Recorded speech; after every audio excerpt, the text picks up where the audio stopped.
Ja som mačiatko a volám sa Mia. Dážďovka žije v pôde. Ja som samček káčer. Hovoriace knižky Mia na farme a Mia v meste sú určené pre deti, ktoré ešte nevedia čítať. Knižky sú bohato ilustrované a neobsahujú žiadne písmená. Pútavý príbeh o zatúlanom mačiatku nahovorila Zuzana Tlučková. Jeho pokračovanie Patrícia Jariabková. Vďaka hovoriacemu IRS Peru si s nimi deti rozvíjajú pamäť, matematické a logické myslenie, ako aj jemnú motoriku.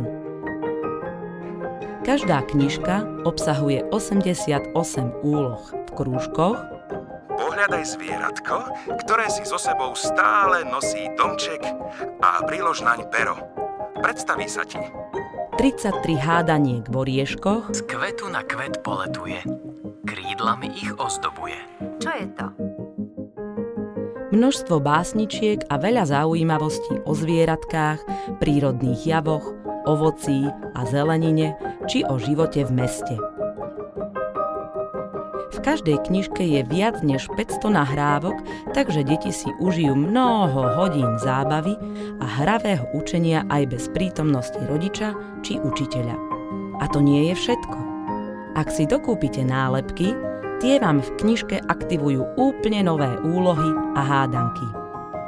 Knižky sú dostupné aj v elektronických verziách, čo umožňuje ich efektívne použitie vo vzdelávacom procese v škôlkach.